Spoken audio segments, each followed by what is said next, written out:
everybody, welcome to the final weekly roundup of 2022. And I had to record this one over the course of a couple of different days because I got family staying with me for the New Year's. So this one's going to be a little bit weird. It's still sponsored by JLCPCB, but I didn't have time to do the final assembly video, so I'm just going to skip that this week and go continue that next week right where we left off. And also, I recorded this early, so I missed Lou's weekly Mr. updates, so we'll just give Lou a shout out later, and I'll still point you to his channel. But let's jump in and see what we've been going on that I was able to get into this roundup. First up, pre-orders are now open for a brand new Virtual Boy game called Virtual Warzone. It's a wireframe tank game, and this is the game that I talked about a couple of months ago that was funded solely by all of the profits that Kevin Malott made from selling things like the ROM carts and extension cables and all of those awesome accessories that I've been talking about over the past couple of years. And there are a few different ways to purchase the game. You can get a complete in-box version with the box, cartridge, and manual for $150. There's also a dust cover on that as well, just the little thing that snaps onto the bottom. You can get a cart plus dust cover only version for $100, so that's just basically a cartridge only version. And after everything ships, a ROM only version will be available for $40, and a ROM will also be distributed to anybody who purchases the complete in box versions, which is pretty awesome as well. I don't know about all of you, but for me personally, and I know I'm weird, but I would still want to buy the complete in box version if I was a collector and I'd want it up on my shelf, but I'd also just want the ROM on my ROM cart, so I wouldn't even have to worry about it. The game is due to ship this spring, and it is compatible with a couple of other pretty interesting things that are Virtual Boy homebrew related, such as the link cable for Versus Play and the new Rumble pack that Kevin Malott has just released. So this really highlights everything that's awesome about the Virtual Boy homebrew scene. It's it's being made by Team VU Engine. I think that's how you say it. And it really looks awesome, it sounds good, and it takes advantage of all of the cool stuff that's been going on in the scene. And this is a bold statement. Many of you might disagree with this, but I personally think a lot of the newer homebrew that's been released for Virtual Boy is better than like 90% of the official Virtual Boy library. It's not a dig to the Virtual Boy. I'm just saying I love what people in the scene have been doing. And if you want to know more about the different stuff that's available, please check out the live stream I did with Kevin, and don't be intimidated by the length of it. The first 15 minutes goes through the accessories, and then the rest of it is just gameplay footage, just kind of showing everybody some good retail and homebrew games as well. I probably should cut that one up and just make it into its own standalone video, but not enough hours in the day, right? So if you're interested in Virtual Warzone, as well as all the other awesomeness that Virtual Boy has to offer these days, please check out the post. So Krikzz, Tianfong, and I spent a few more days testing the RGB Blaster, and we found some other pretty interesting info. But I have to start by saying, if you did the fix we showed last week, leave it alone. It's totally fine, it's totally safe. This is just possibly a little bit easier for people. It still requires swapping out SMD components, so maybe not. And we think that we found a pretty cool tweak for the brightness as well. So I'll walk through it really quick. If you don't have an RGB blaster, you can skip to the next section. If you've already done last week's fix, I don't know, maybe stick around for the brightness part, but you don't need to at all. What we talked about last week is perfect. This is just a different way to go about it, and probably what I would recommend because it is a little bit easier. But what you're going to want to do is take the front cover off of the RGB Blaster and swap out a few things. Now, please excuse the horrendous work in this picture, but also keep in mind that I'd spent days swapping components on and off of this thing, which is why a lot of this stuff looks sloppy. This is not how they shipped. But first, you're going to want to replace the resistor up top with one that's 470-ish ohms. All I had was a 430, and it's fine. Krikzz suggested 220 ohms.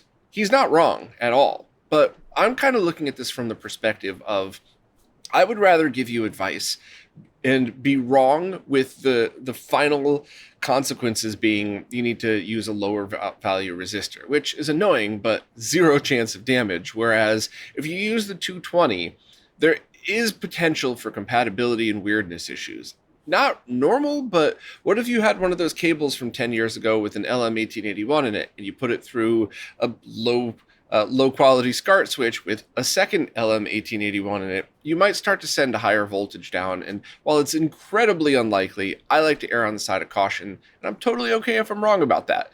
So choose whichever one you prefer, but I do have scope plots to prove everything that I'm saying. This isn't just a stab in the dark here. So swapping that resistor out with, I used 430 and it was perfect. 470 is fine. 330, 370 might be fine as well. Then after you're done with that, jump these two pins together in the center. Now, my reasoning for using the wire last week is long and complicated and ends in, unless, I mean this respectfully, unless you do something incredibly stupid with your setup, you don't need to worry about it. I don't mean to be rude. I'm just saying, if you're plugging a well-built Genesis 2 cable or HD Retrovision, Rad2X, whatever, into this thing, you have zero things to worry about. If you have some crazy, strange setup that does things that you're not supposed to do, this might be an issue, but really it's not at all.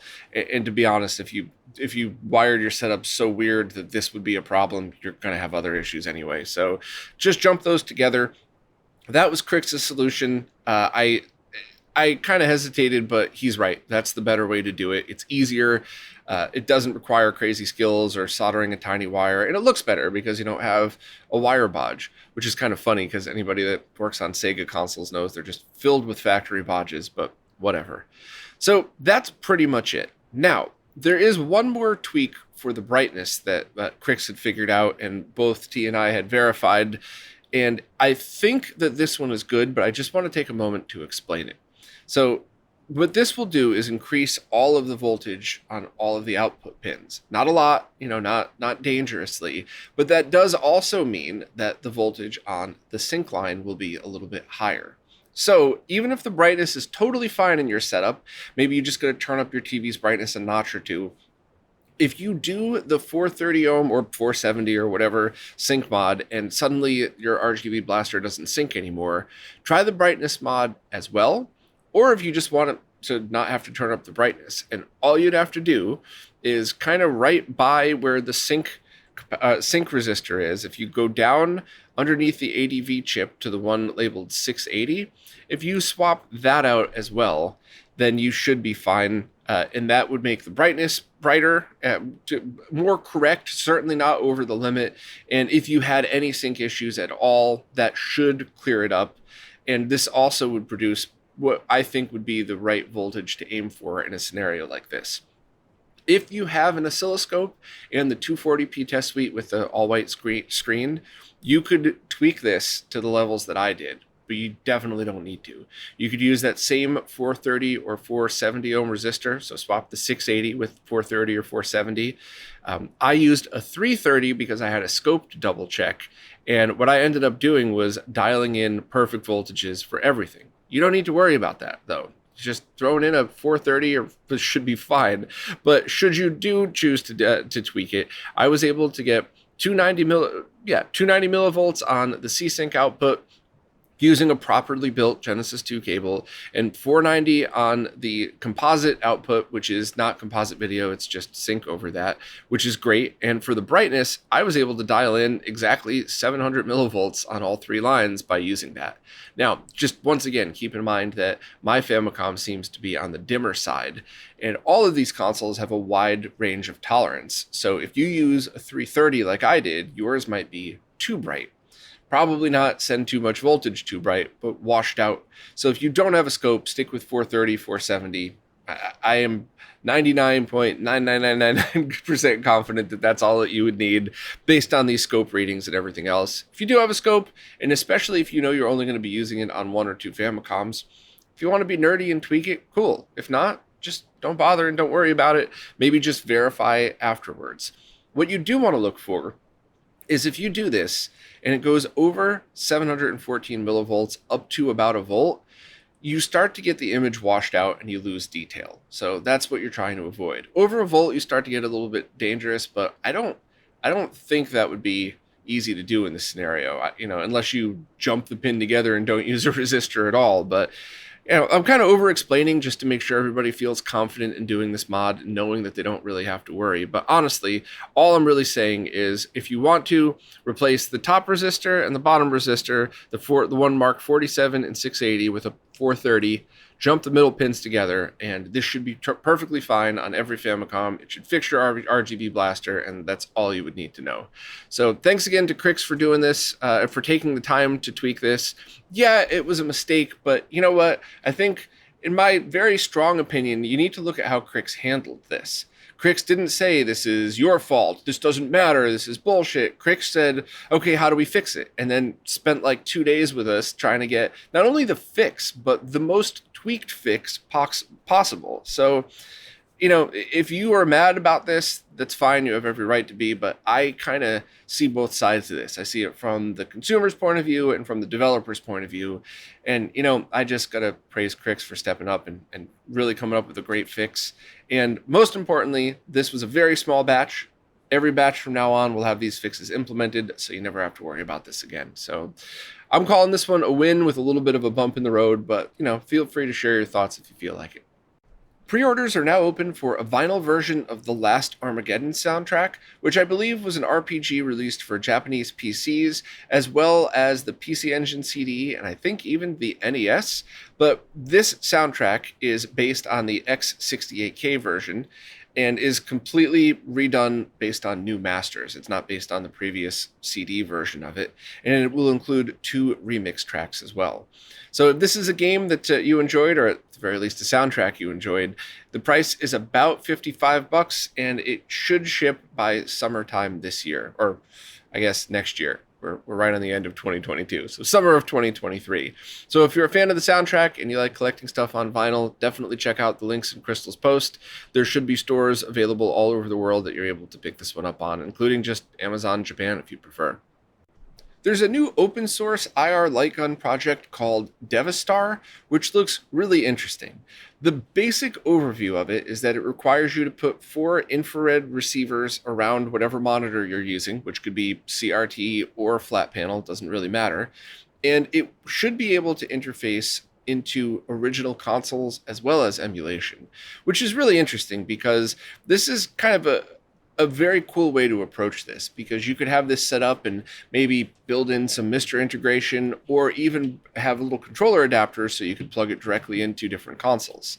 The Shiro crew have posted a very awesome and detailed write-up about it, and even have a video showing it working on a Sega Saturn emulating the Stunner. Now, the project is still very much a work in progress, and the developer, Greg Gallardo, I'm very sorry, everybody knows I'm terrible at pronunciations. Please correct me, Greg. But the developer had started working on it back in 2019 and is really trying to tweak it and getting the latency down and being able to emulate it on different platforms. And I just think this is absolutely awesome and very exciting.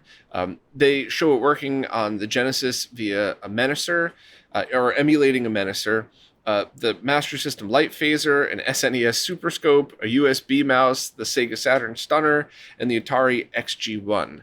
So basically, this is kind of, the developer is really attacking this towards the console side of things, it seems like, before emulation, which I just think is great. I think that plugs a pretty big hole in light gun emulation these days, and I'm really interested to see where the project could kind of evolve into.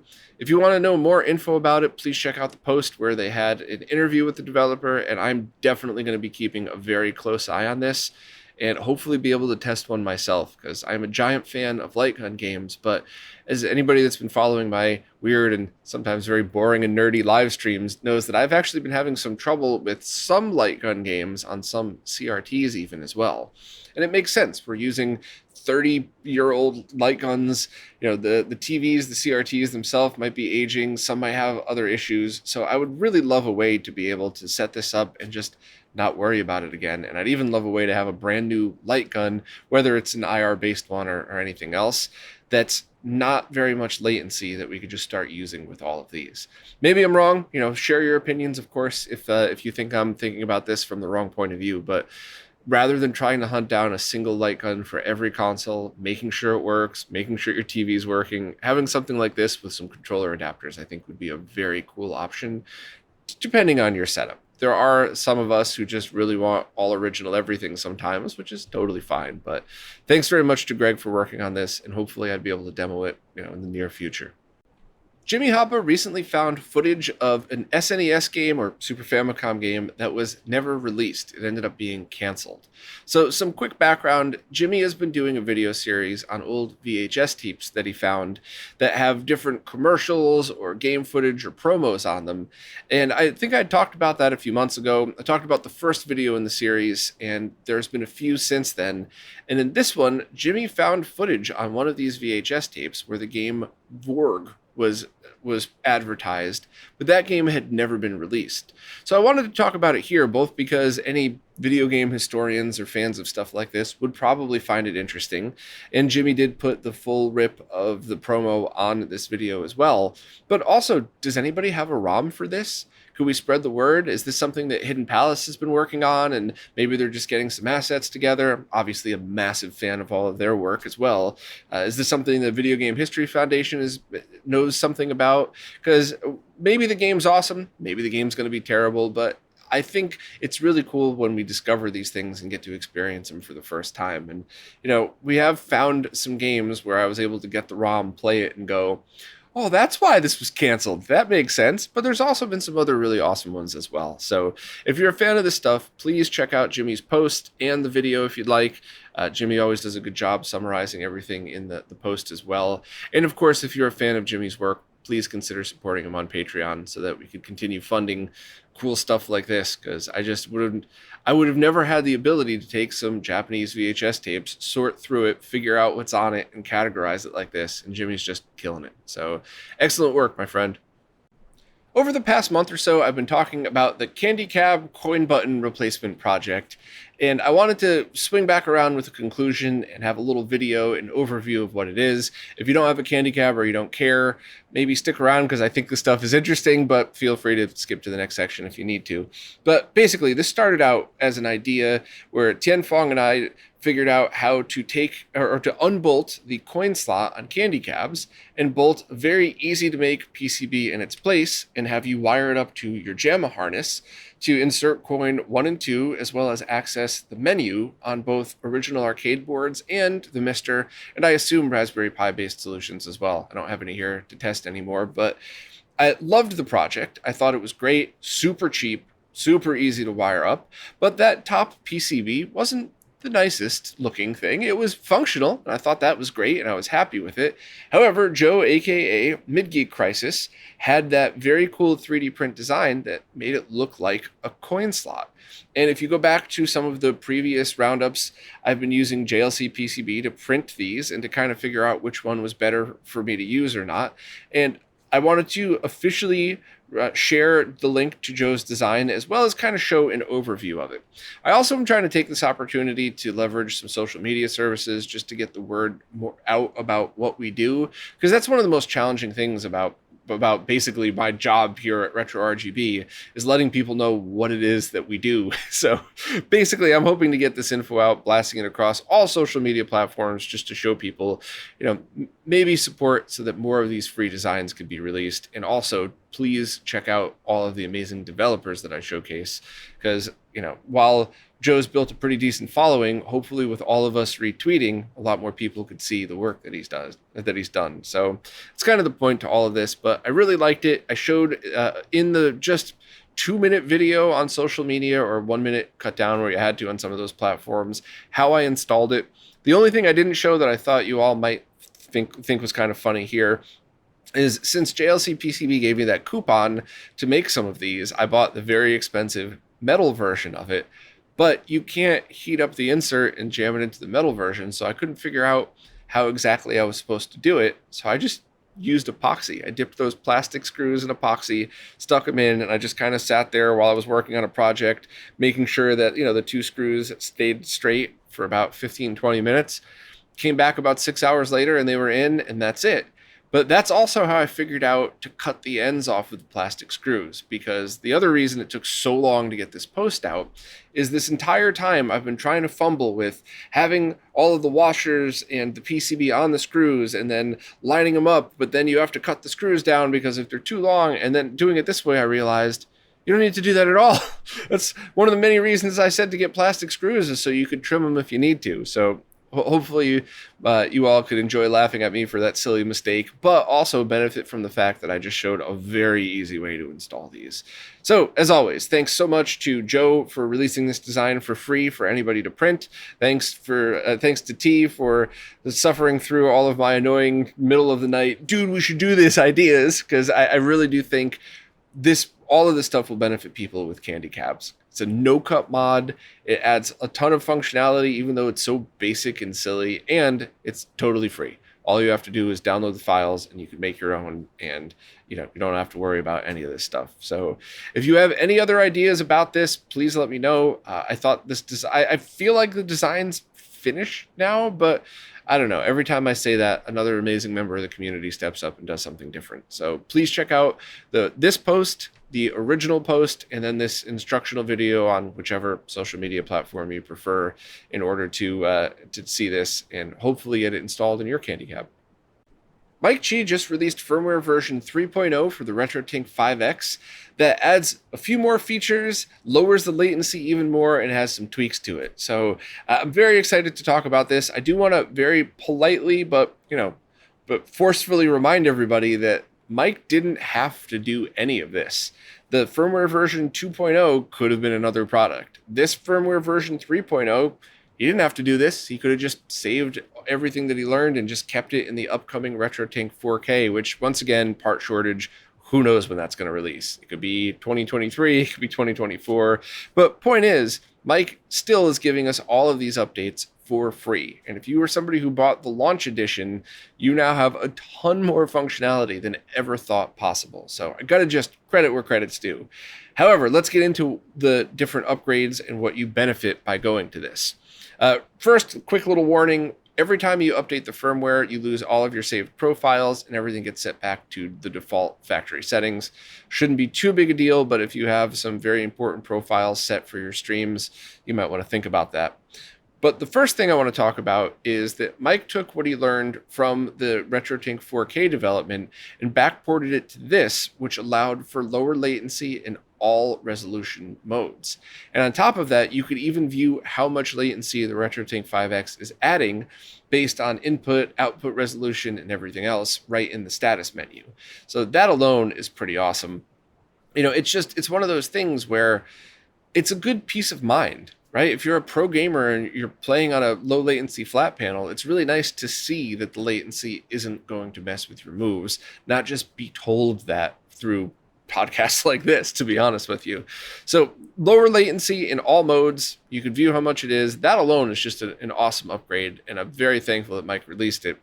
But another thing that people might think is a game changer, or you might not care at all, totally fine, but Mike put downscaling back and added a 480i option as well.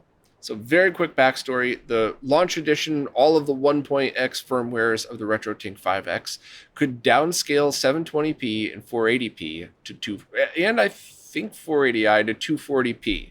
And that worked really well, especially with 480p down to 240. You could use the up and down arrows to adjust centering to make sure it looks okay. But with the addition of the 2.0 firmware, there wasn't enough space left in the code. So Mike kind of thought, well, if you still want downscaling, just leave it on the 1.0 firmware, because you could always swap back and forth.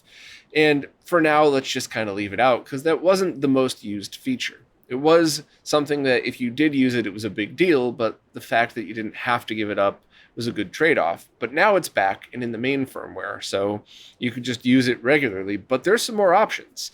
Not only can you go from 720p, 480p, and 480i down to 240p, you could also either pass 480i through or go from 720p and 480p to 480i.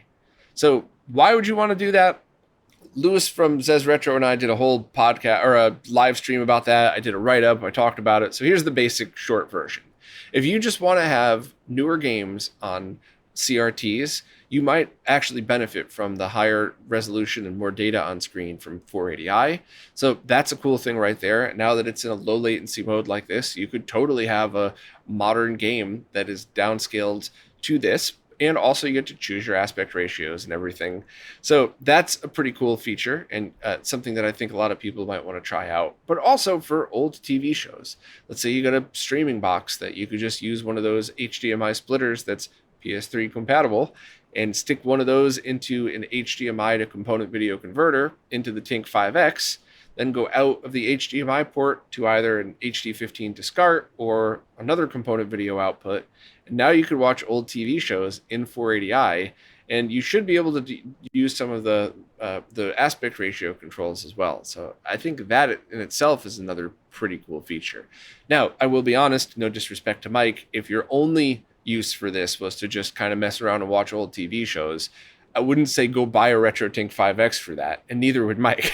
But if you want to do this as well as all of the other stuff that it adds, then I think this is really awesome. And if you're kind of still confused as to why I'm going off about this, please check the links in this post, because I link to everything that we talked about and all of the different reasons why you might want to do stuff like this.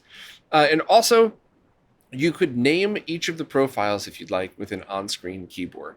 So there still aren't profile export and importing, and it probably won't happen with the TINK 5X. That might just be something that happens on whatever the product that comes next is.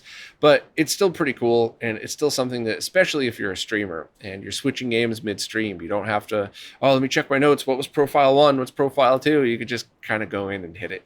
So the only thing that was removed was the 1080p min lag modes, because those were already rolled in, so there's no reason to just have that be redundant. And the 4K 24 mode was removed. But as I proved in the myth-busting lag video, you really wouldn't want that in most scenarios anyway, especially for gaming. Now, if for whatever reason you really wanted to use that, you could always go back to one of the older firmwares just to use it. But if you take even a 24 frame per second game that you have and use it in 4K 24 mode, you're probably going to get a ton of latency on your flat panel. So if you want to use it for experimenting, just keep the older firmware. And if you want to, if you don't, then it's really not something that you'd probably miss anyway. So thanks again to Mike for doing this. It's very exciting. Hopefully I could do a live stream with it or something, just kind of messing around soon. But if not, it's there for you to try out right now. I recently did an interview with Rich Whitehouse, who is a video game developer, a member of the Video Game History Foundation, and the developer of the Big PMU, the Atari Jaguar emulator that we recently talked about that could play the entire Atari Jaguar library. And I absolutely loved the conversation. Trigger warning, there was some not so happy stuff we talked about at first about the cancer battle he's going through. However, we think there's a happy ending. Fingers crossed, but he looks and sounds good. So hopefully this could be something that he pulls out of pretty quickly. That's all thoughts with Rich on this one, but there was also a whole bunch of happy stuff and a bunch of fun stuff as well. So hopefully you all would give it a chance and stick with it. It was really great hearing directly from a game dev, and one with so much experience covering so many different types of games and, of course, video game history. So I'm definitely going to call this the first of hopefully multiple interviews with Rich. I didn't want it to drag too long. Also, I didn't want to take up too much of his time while he's still recovering. If you do want to hear more from Rich, though, I would definitely check out the other interview he did on Krikzz Productions. And, he did cover a lot of the same stuff, obviously, because he's got to talk about the awesome emulator that he did. But for me personally, if I'm really interested in somebody's work, I never mind hearing two different opinions or two different perspectives of the same conversation. It's kind of that typical thing where two people asking the same question, you often get two slightly different answers. So if you're into Rich and you want more of them, check out the Krikzz Productions video as well. As for the one that we did, as always, it is available everywhere that podcasts and videos are found. So just search for RetroRGB Whitehouse. And if you want to support all of the work that Rich does, please consider signing up for his Patreon, because that's what's going to get the Atari Jaguar emulation to continue, as well as some of the other very cool things that he's a part of. So please check that out if you get a chance. A group of Sega Saturn devs have just ported the first couple levels of the 1998 game Unreal to the Sega Saturn. And everything that's involved in this is way too in depth to get into here. It's just such an amazing feat of technical ability. Please check out the Shiro post, and they embedded an awesome video at the end for all of the details. But the basic overview is this is a tech demo of the first 2 levels of Unreal that was ported over using the using developer XL2's custom Saturn engine, and none of the original source code of the game was used. They had to recreate all of it basically by hand. And not only did they do that, but they also were able to do dynamic 3D stereo sound using the Pawnee sound driver, which could not have been done using Sega's own sound driver.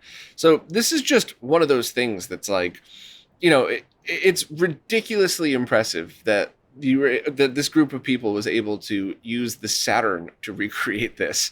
It would be absolutely mind-blowing if this was released as a game back in the Saturn's era, and it's so cool to see the homebrew community step up and really just kind of go nuts with stuff like that. So please definitely check out the Shiro video on this and read through their post as well, if that's how you prefer. I know some people prefer videos, some people prefer reading. Doesn't really matter. However you prefer, definitely check this thing out, because it's just so impressive, and it's very, very awesome to see this stuff on the Saturn. So thank you to everybody who does work like this. It's so cool to see, and I'm very much looking forward to checking it out myself. Before we go, I just wanted to send a shout out to Lou for all of the amazing work that he's been doing and for keeping all of us in the loop of everything that's been going on in the FPGA homebrew community. He's got videos about Mister that I talk about here every week, and he's also doing a video about the Analog Pocket updates, and it's really awesome that somebody would be able to donate their time to do that for us, because there's no chance that I would be able to keep up with all of that and do all the other stuff. So while there was, I think Lou may have taken the week off, or maybe I just recorded this way too early. Definitely still wanted to send some love his way. Please subscribe to his channel. It's obviously linked here. And of course, and especially thanks to all of you who watch and listen and become a part of this awesome stuff that we do. Because, you know, I know it's sometimes weird to explain to people what it is that I do. Like, so you play old video games? It's like, no, it's a lot bigger than that, and it's a lot more fun than you would think, and none of it could happen without any of you. So thank you for a pretty amazing 2022. Definitely a lot of very cool memories this year, and there's going to be some fun changes next year. Nothing negative, I hope, but we're going to start with some new thumbnails and a new way. At least I'm going to have a new way of approaching social media, so that hopefully I could do a better job tagging stuff and reach more people. Because the 2 things that I often hear, the 2 things I most often hear when I meet somebody at an expo or something for the first time is, it's usually, do you have any idea how much money I've spent because of you? Which, sorry, but I love this stuff too. But also, I wish we could have found your site sooner. You know, whether it's they had to buy crap stuff first before they realized the good stuff was here, or they didn't even realize that they had the ability to do some of the stuff that we do. So I'm going to try to work really hard this year to get the website back up into, back up to speed, so that people could click through and know exactly what they're looking for without just going through the news articles. And I also want to try to get out to more people. So if I have to suffer through some boring social media stuff, bear with me. Retweet and repost where necessary, and I'm always listening to feedback. I just want to get better, even if it's hard to hear sometimes. I really do just want to improve. So thank you all so much. Thanks to everybody who supports on Patreon and Floatplane, because that's really what's keeping all of this going. And I wish all of you a wonderful new year and a great 2023.